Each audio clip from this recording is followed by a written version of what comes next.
Good day, everyone, and welcome to another episode of Torque Transferred, where we take uncommon perspectives and apply them to outrageous challenges. My favorite topic. I am so pleased to be joined by Lillian Alessa today, also known as Doc.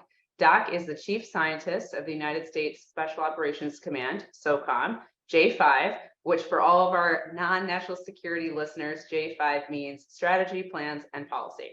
In other words, Doc makes things happen. Doc, what a pleasure to be with you today. It's a pleasure to be here. Thank you for having me, Joy. Hey, I want to dive right in, and this is my favorite question to ask people. Who is Doc in one headline?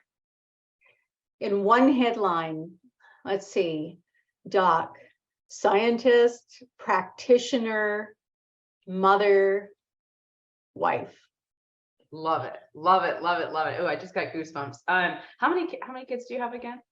I have three. Okay. Yeah. And boy, girl breakdown. So they're all girls, and that really influences the way I approach things, because we want a world where girls can grow into women and thrive as women leaders.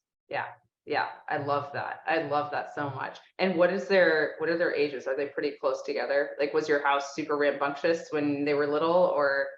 Yeah, so they're pretty much all tomboys, and growing up in the country, of course, they do all the country things. So a lot of outdoor stuff. They're, proficient with pretty much any kind of tool you can imagine, and they're pretty close in age, so they're kind of like a little cabal. Yeah. Yeah, they break a lot of stereotypes in terms of, what we expect girls to be, especially when they become teenagers. Yeah. So they're pretty rough and tumble, and yet they retain that identity as females. So it's really exciting to see them grow. I love that. Are they all like relatively different in terms of their interests, or are they pretty similar? No, they're really, really different people. And it's really neat to see them develop the tools to navigate those differences. Yeah. I think that's something that, we spend so much time talking about, getting kids these technical skills and turning them into computer programmers by the time they're 13. Mm-hmm. And we forget that the human skills, those social skills, are super critical to success as we get older. Yep. And as we go into the workplace. So I really enjoy seeing them thrive in developing those skills. Yeah, that's so cool. So scientist, practitioner, mother, wife. My mom's my best friend. So as soon as somebody tells me they're a mother, I'm like, let's talk about your kids. I like to think I'm my mom's favorite child, but I know that's not true, because there's three of us and we're all pretty cool. You're probably all her favorite child. Yeah. For different reasons. Now, you grew up in both Canada and the US on the Canadian side, but the border accommodated you. And I had a very similar experience growing up in Detroit. I would, hop the bridge of the tunnel to Windsor all the time when I was allowed to. It was much more open at that time. And, I'm interested, is it true that as you were a little girl, you would watch the submarines go up and down the channel to your house? Yeah, so where I grew up, the US border, where I grew up was latitudinally equivalent with Seattle. So it basically an island that dipped down, and the border kind of does this accommodation to make sure that it's part of Canada. So the archipelago is contiguous across the border, and the border just kind of zigzags through it.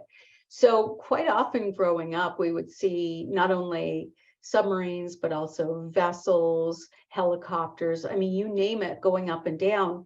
And I remember as a kid thinking, what are they doing? Why are they doing this? Where are they going?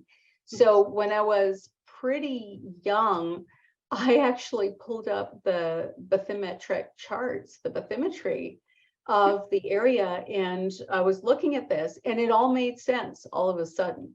Mm-hmm. So knowing what the region looked like, knowing what the bathymetry looked like, and this is going back, I mean, we're talking now 40 years ago. So these things are clunkers, right? Yeah. I mean, chug, chug, chug, chug. But that was the hook. And the who, what, where, why, and how basically hit me like a wave. And I realized that it was really in that moment of looking at those charts, looking at the region, listening to what was going on in the world from my parents, that it all became clear that this was essentially a path that I wanted to pursue. Yeah, this is your purpose. What did your parents do, by the way? So my folks were in different fields. My mom was in the healthcare. Okay. And my father was in a similar field to me. So he was absolutely a brilliant human being. He's gone now, but he was absolutely brilliant.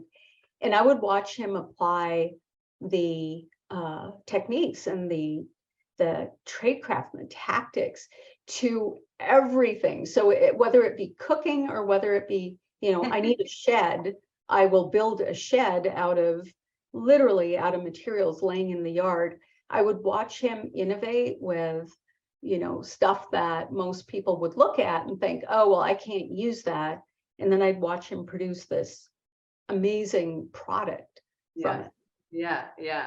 It sounds like, that exposure to two different industries, healthcare is its own, I think, backdrop of having to be creative, right? There's not like one playbook to answer all health issues. So I can imagine that having those two different perspectives does basically like carve this fabric in you to look at the opportunity in front of you, right? Like how to turn something into, or how to turn nothing into something constantly.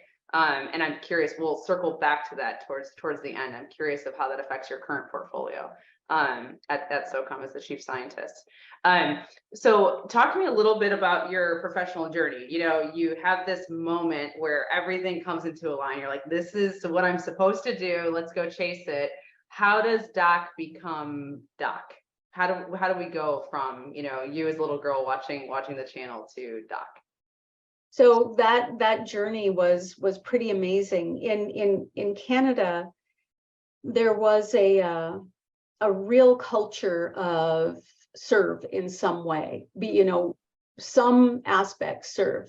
There was also a real push to education because there's just not a lot of people. There's a very big country. There's a lot of problems, a lot of issues globally that Canada's was at the forefront and probably remains so at the forefront. And so there were multiple paths that you could take to be in service to world issues, whether that was humanitarian assistance or whether that was military security. There were all these paths. So I loved information and data. Any chance that I had, I would be in the library. I'd be consuming information at a rate that was very difficult for schools and the system to keep up with. Mm-hmm. So, well, it was, and it got to the point too where, again, this is going back. I was quite young, so this is 4 decades ago, mm-hmm. where a young lady coming in and saying, I want to understand, oceanographic currents. That was not something people were used to. So I was on my own to consume this information, to find it. So I was in the library. I got kicked out of a library when I was 13. Is that your claim to fame? You have to leave. You cannot be here. The Hack's claim to fame is getting kicked out of a library. The North Vancouver Library. I will never forget it. And it was that idea of being able to use information and have insights that would give you the advantage, right? And that fascinating. It became a game. It became a game much more complicated than chess, which I played a lot. It became a game much more with higher stakes than the orienteering that I did. So I was super lived in the outdoors. If I wasn't outside, I was in a library. We didn't grow up in a big house. So outside we were surrounded by, wild places. Yeah. So it was library or outside. And both of those settings really pushed me toward the academic route of serving. Yeah. This is something I think a lot of people don't realize is, we see the visible. So we see the guys and the gals in uniform. We see different aspects of what service looks like, service to national security and defense. But there's a whole army of individuals like yourself, like myself, there are others like us who are serving in different ways. I chose the academic route because that gave me the training to be able to use information in multiple ways faster than other people. And that training was applied to really, really, really, really difficult problems. So, that was the path I took, and it was because of the hunt. So finding data, using data, applying data to really difficult problems, it is literally like deep sea fishing. I love it. That's what it feels like. You wake up and you think, what will I hunt today? Or what will I go out and hook today? And so it becomes a very calculated strategy of which data where, how it's going to be used, and how do you do it better than somebody else. So it became a real game for me. And all through school, I would do school, right? Because you needed the grades. And then I would go out and I would do my hunts, which was, how do I figure something out that was well beyond what I was learning in school? How did you come up with the problem sets to go hunt? So that's a really interesting question. So my family, maybe it was typical, maybe it wasn't. I had uncles and my extended family. They were all super high level academics. So, we're talking Cambridge, Oxford, Harvard. They were all really well-known individuals in their different fields. And so family conversations, family get-togethers, big families, it was basically what was happening in the world. It was what the world was facing. So it was, this is the 70s, really, really heavy. That was a really formative, those were the formative years, early 70s especially. And so the problems would be questions that people were asking, on the news, or that, the extended family was coming up with hypotheses about. And so though that was the fuel for what I would go hunt, is trying to understand this. And what happened over time is that there were patterns that came up. Oh yeah. Right. And the patterns were agnostic of the the topic of the day. They were constant and consistent patterns. And so those patterns started to fascinate me. And I started looking less at solving or trying to answer a question and more at the patterns that were emerging in the world. And that started very clearly after my 14th birthday, because I will never forget that day. I had paper. I had my room was downstairs, in a basement. And instead of posters, I had papers, networks and, excuse me. And it was just news sources. It looked like something out of a bad movie, but I loved that. Every time I walked in, it was the beginning of this pattern analysis that I would see. It was the last thing I saw when I go to bed, when I went to bed, and it was the first thing I saw when I woke up, and it just sort of stayed in the back of my mind and processed. All my friends and colleagues at Boone I'll make this joke about me. My happiest place is in front of a whiteboard. And they're like, be careful, you give her a marker, it's gonna beautiful mind and stuff. And then it's not gonna be erased for like 4 months. And then the product's gonna come out and then you're gonna do it. It's just like that speaks to me.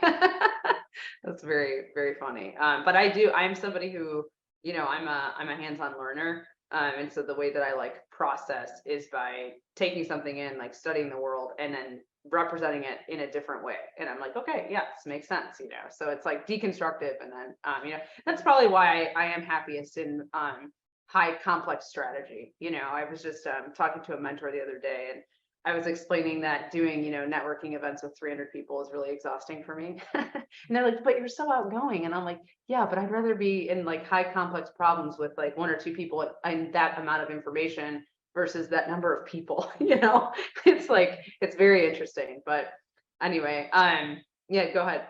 But Joy, that brings me back to my point about the invisible pieces of serving. So a lot of what when we talk about uniformed and retired from uniform, we talk about those. That is a pretty consistent, constant training, and then you end up with essentially a homogeneity in that training. And then when you look at the activities that people like you do, people like me do, and there are quite a few of us out there. They're just very, very quiet, very invisible. When you look at what they do, that's where the advantage comes in, because that's a diversity of thinking. So the way you think and the way I think, and the way other people think, that's the kind of diversity that a lot of people don't see in service to defense and security. But that's the kind of thinking and the diversity that we really need now more than ever before. If everybody comes through and they're thinking the same way, then they're going to approach problems the same way. The same way over and over again. Yeah, exactly. And a lot of people will go back to history and they'll say, well, history is this. This is an era where history can only do so much. This is a new problem set. So we need new ways to approach it. So that's why we need everybody on board. So I'm glad to hear you like whiteboards, because we may drag you into one. Yeah, I would be overjoyed to be in that position. A couple more questions for you. Let's pivot a little bit in not a future state problem. I actually want to go, something that's already happened. What is a problem that you personally are most proud of solving in your professional career? And I'll caveat it for you, recognizing that no problem is solved by one person, right? So, there's a lot of things that go up to that moment, but, what is a challenge that you were able to overcome that, kind of first thing that comes to mind, and talk us through what happened? So I think I've had the privilege of having a very, very rich set of experiences, for better or worse. I mean, the good, the bad, the ugly, and truly some of the most depressing things you've ever seen. Keeping it, in the unclassified realm, I would say that it was breaking some of the boundaries in integrating social science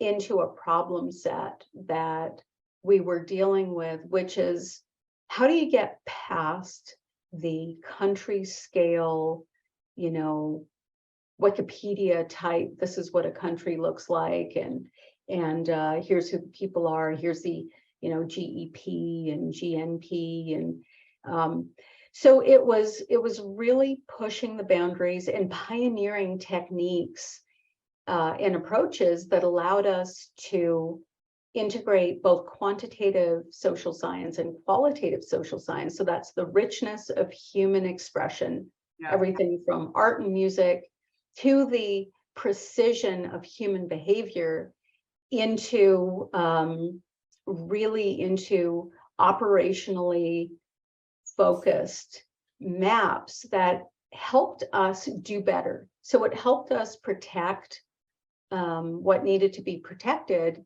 and it helped us achieve missions with greater precision to where they needed to be achieved. That problem set, that I'm kind of dancing around a little bit, led to a coalition of modelers, essentially modelers that had no home. Yeah. And so these were not only academics, these were people in federal agencies and state agencies, NGOs, private sector, and academia, who felt like outcasts. So they always felt like they didn't belong anywhere because they were always either given a hard time or ridiculed, but they did good work. So I created a network, a system, a community, essentially, of these modelers in social ecological systems with 2 other colleagues from Arizona State University. Mm-hmm. And we did it as a let's give these folks a home. Yeah. And what happened is it broke all these boundaries on how we did, forecasting futures far Mm-hmm. better than we ever had done. And now what started as basically a little group to kind of commiserate with each other and share tactics has become a global community of modelers. And then my colleagues took it even further. So it's now, a Western big data hub. It has grown into this enormous society and community of people that aren't just academics sitting around theorizing. They're applied. The tools are being used by sectors across the country and around the world. Yeah. So that's something I'm very, very proud of. Yeah, that's amazing. I think one of the single data points when you look at entrepreneurship, any successful entrepreneur, is when something lasts after they're gone and it continues to grow into something else. That's like the mark of any built to last. So that's amazing. That's really cool. And I'm also taken back. I'm not necessarily surprised that is your answer. I think it's very complementary to how you grew up, because what a mesh of both, the quantitative and more like a medical care field like your mom, and then the qualitative strategist turned something into nothing like your dad, and you quite literally built that, right? It's like a living thing now. So it's just such a cool little homage. I love that. And we went a step further, much to the horror of some of my my peers who went into the private sector and start pulling down tons and tons of money and salary. We made it open source. So we didn't, we could have turned it into a business. We could have done a lot of things with it, but knowing that there's inequity in knowledge, right? Knowledge systems have massive inequity. We kept it open source. So that was a really big achievement, because a lot of these things go proprietary and then you sell, stuff to people. Yeah, this is a commons, so anybody can join it, and everything in it is available, no matter if you're sitting in a village in Ghana or if you're sitting in a lab at the University of British Columbia. Yeah, that's amazing. That's amazing. I love it. I love it. I feel like I want to call it Doc's Library. Doc's Global Library. Hey, so moving to the challenge to the community discussion. When we think of security and defense and we think about our contributions to it, we've talked a little bit about this. You've got the visible folks, and then in my experience, a lot of the visible folks look the same. Right. And I am not sure that that's going to work anymore. If I take it back to my own family roots, we look at what my hometown of Detroit did during World War II. The big, hairy, audacious goal for all the auto execs was to outbuild Hitler, which was a very fixed threat. Right. And we did it. Amazing. It appears to me we're kind of trying to do a lot of the same tactics. You hear, a lot of catchphrases like, we need more AI, we have to beat China. But there, it's like, it's just these kind of like blanket, big, hairy, audacious goal statements. But then I personally, from the seat that I'm sitting in right now, I'm looking at a lot of energy being, put to staying the same and like relying, what worked historically, as you said, to win the future. If we're going to prevail in a irregular warfare environment, what do you think has to be done? Wow. Yeah, I couldn't agree with you more. So irregular success in irregular warfare relies on your adversary being regular. That is Yeah. Wow. right. Yeah. I mean, that's what it relies on. And what do? We are regular. We have a very fixed way of doing things, and we feed into the pipeline people who were trained in the same way of doing things, same mindset, same think, and there's a culture that ensures that that sameness is maintained because it's familiar, it's comfortable, and it's easy. And let's face it, people get tired later on, and they don't want to sort of get up and say, okay, now we've got to completely relearn a number of tradecraft tactics and techniques and get at this problem. So the problem being, our blanket statement, right? We need to beat China.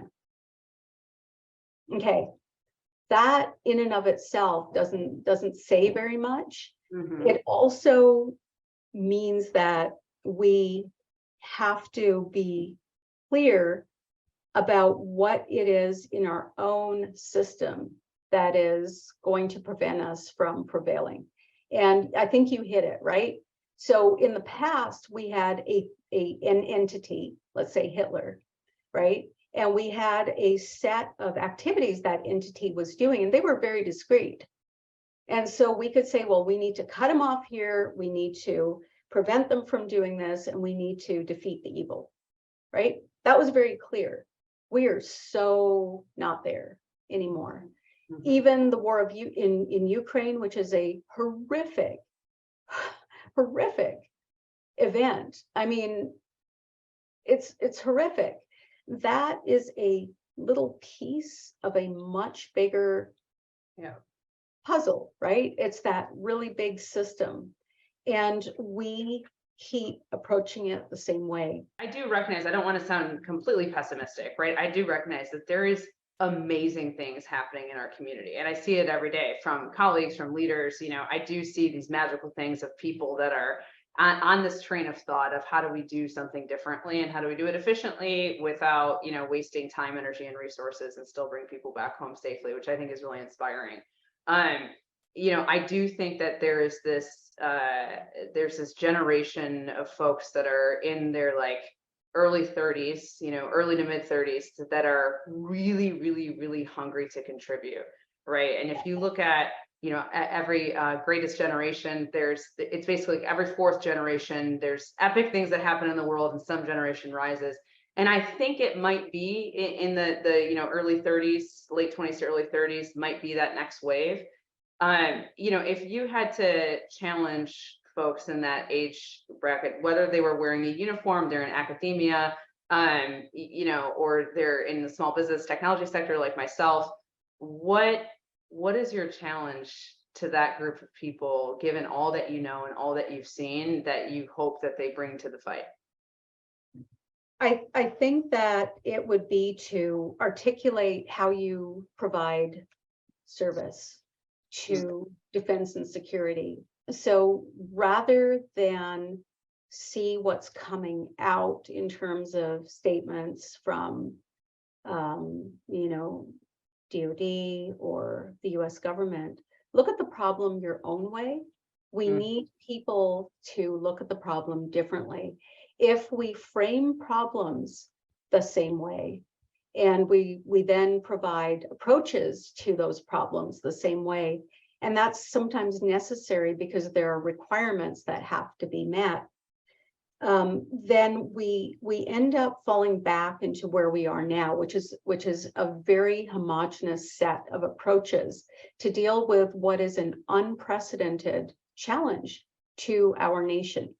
So I would say frame the problem your own way and do it from a data-driven perspective, not opinion, not philosophy, data. Find the data, go find it, it's out there, and then say, look, here are the data, here's an approach.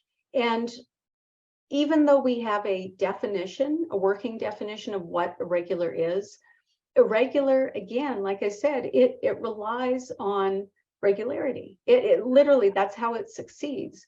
So do it more from a set of attributes and define those attributes a little more broadly, and then pick a class or a type of attribute that you're going to attack, because you can't attack it all. And that's one of the dangers I see coming from all avenues, from academia, from the private sector, from NGOs, is they feel pushed to have to frame irregular warfare, irregular strategic competition in this big bucket that checks all the boxes that we lay out, right?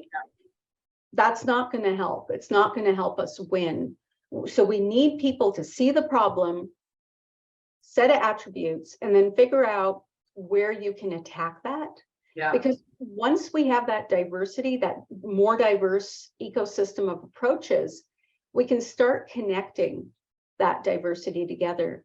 And I will say this very, very frankly, we need more women. We need a lot more women.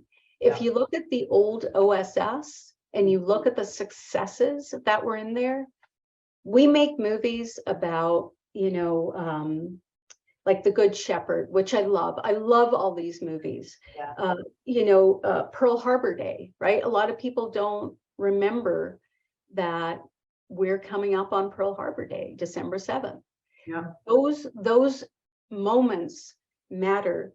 We make movies, but we don't hear or see about the women and the networks of women that essentially won the war.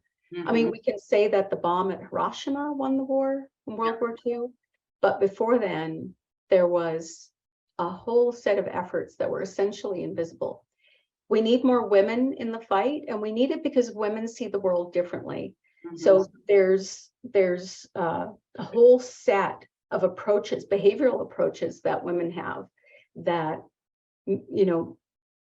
men don't. And it's not purely a gender thing.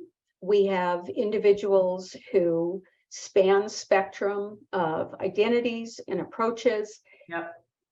That's the kind of diversity that will get us into the places and the spaces that we can't get into now because we're so regular.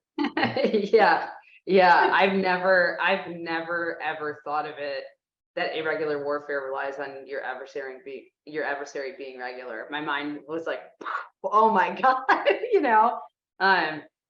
mean, I'm very, very passionate about talent attraction, and I'm a big believer that you don't have to hire somebody based on their resume, and you actually can hire and train off aptitude.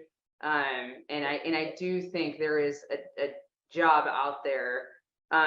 It's our responsibility as a country, whether you're in the private sector or the public sector, it doesn't really matter, to actually show people what their aptitude is. Like I went to art school and ended up working at the White House, right? And then I ended up in acquisition technology and logistics and major weapons programs. Like that makes no sense. But I was able to do that because somebody showed me my aptitude to learn that new skill. And if I didn't have that bridge, I would have never done it, I mean, I have a lot of courage. I probably would have done something cool, but like, I don't think if I really truly trusted that I had the aptitude to learn something that complicated, because I'm not a technical person, I wouldn't have ended up in this field. And I'm so grateful that I am, so it's so inspiring to speak with you. I love your perspective. And I also love that your words aren't empty. You look at a 40+ year career and everything that you spend your time doing, both what you can talk about and what you can't talk about. And you're very intentional about lifting people up, and we're on this call because you approached me at an event, right? And which is amazing. And most people don't take the time to do that. So I appreciate you, Doc, so much. I'm so happy we were able to talk today. Is there anything else on your mind or any other, kind of final thoughts that you want to share with the team? I think the one thought in hearing that, I remember how articulate you were on that panel. And I remember the dynamic that you were very patient with. And I think when you get to a certain age and you've achieved a certain set of wins, that gives you the confidence to say, no, stop, listen to her. Your journey is the journey of many women in our industry. And yet we hold on to the sameness. We hold on to the regular. Yeah. I want to find people like you. I want to find that diversity, and I want to figure out how we leverage the enormous strength we have in this country that is currently not well leveraged to give us that win. Yeah. Across the board. That's become a really, really big goal. Meeting people like you, working with some amazing women. I think a win for us internally is if we could spend a little less time arguing that we need diversity and actually acquiring that diversity. I think that would push us so much further ahead. But something you said really struck me. You were talking about training to aptitude. One thing that does worry me is we have a generation of younger people who are being pushed to fairly narrow technological fields. Yep. Irregular warfare at its heart is about people. So how do we find the people who are technologically competent or have an aptitude for that competence, but really excel in the social skill sets that we need? I think we're going to find a lot of that in and among women. Yeah. So I found that in you. I recognized it the minute you started speaking. And I just am grateful that we have a pool out there. Now we have to figure out how to operationalize that pool. Yeah. Challenge accepted. I'm in. Where do I sign? I love it. I love it.